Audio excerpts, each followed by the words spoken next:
पैगंबर Muhammad peace be upon him Mecca के लोगों के पास भेजे गए थे। उन्होंने लोगों को एक सच्चे भगवान अल्लाह की इबादत करने के लिए बुलाया। मक्का के लोग मूर्तियों की पूजा करते थे, उन्हें मुशरिक कहा जाता था। उन्होंने पैगंबर मोहम्मद के मैसेज को रिजेक्ट कर दिया। उन्होंने उनकी परख करने के लिए बहुत सारी डिमांड्स रखी। मुशरिकों को एक भगवान के मैसेज को एक्सेप्ट करना बहुत डिफिकल्ट लगा। वो अपनी ट्रेडिशंस और बिलीव्स के आदी हो चुके थे। इन ट्रेडिशंस में मूर्ति पूजा और अल्लाह के साथ पार्टनर्स बनाना शामिल था। उन्होंने पैगंबर को अपनी पैगंबरी साबित करने के लिए चैलेंज किया। उन्होंने साइंस और मिरेकल्स की मांग की। वो कुछ एक्स्ट्रॉर्डिनरी देखना चाहते थे ताकि वो बिलीव कर सकें। उन्होंने कुरान को एक मिरेकल मानने से इनकार कर दिया। वो कुछ ऐसा चाहते थे जो उनकी अपनी अंडरस्टैंडिंग में फिट में थे। मुशरिकों की डिमांड्स उनके डिसबिलीफ की स्टेट को रिवील करती हैं। वो ट्रूथ को एक्सेप्ट करने से इनकार करने में बहुत जिद्दी थे। वो अपनी आइडल्स और अपने तरीकों से चिपक के बैठे थे। मुशरिकों ने पैगंबर मोहम्मद को टेस्ट करने के लिए स्पेसिफिक डिमांड्स रखी। उन्होंने उनसे जमीन से एक चश्मा बाहर निकल आने के लिए कहा। उन्होंने ये भी कहा कि वो विटनेसेस के तौर पर फरिश्तों को लेकर आए। अल्लाह ने कुरान में इन डिमांड्स का जवाब दिया। अल्लाह ने ऐसी वर्सेस रिवील की जो उनके लॉजिक और रीजनिंग को चैलेंज करती थी। सूरा बनी इसराइल में अल्लाह कहता है, और वो कहते हैं कि हम तुम पर ताब तक बिलीव नहीं करेंगे जब तक तुम जमीन से हमारे लिए एक चश्मा नहीं बाहर निकल देते। यह वर्स उनकी डिमांड्स की एरोगेंस को हाईलाइट करता है। एक और डिमांड थी कि आसमान से एक किताब उतारी जाए। वो आसमान से फिजिकल प्रूफ चाहते थे।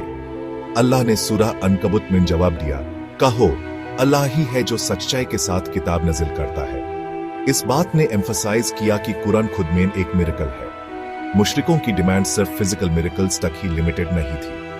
उन्होंने पैगंबर के कैरेक्टर पर भी सवाल उठाए। उन्होंने उन्हें झूठा और जादूगर कहा। उन्होंने उन्हें उनके फॉलोअर्स की नजरों में गिराने की कोशिश की। मुशरिकों ने अपनी डेस्परेशन में ज्यूइश स्कॉलर्स से कॉन्फर्मेशन ढूंढने की कोशिश की। उन्हें उम्मीद थी कि स्कॉलर्स पैगंबर मोहम्मद के मैसेज की ट्रूथ को देनी कर देंगे।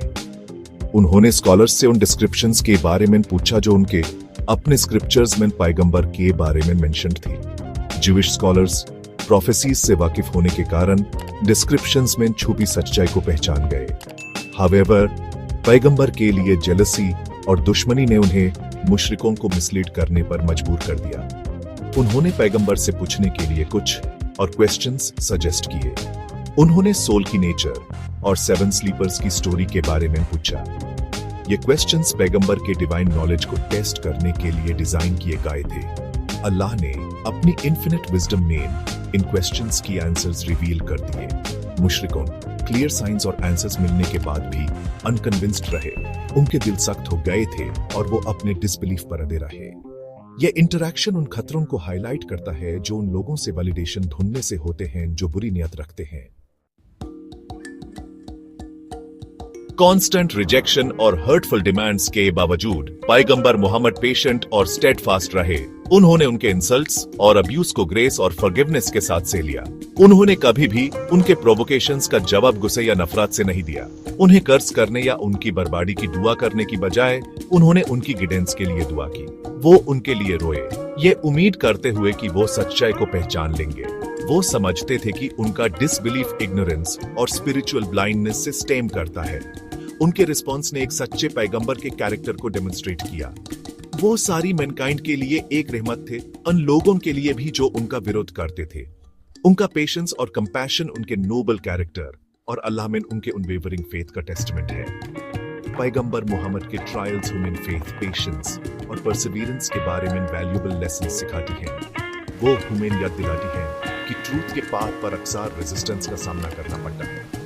हावेवर, इन्हीं ट्रायल्स के थ्रू हमारी फेथ टेस्ट होती है और स्ट्रांग बनती है।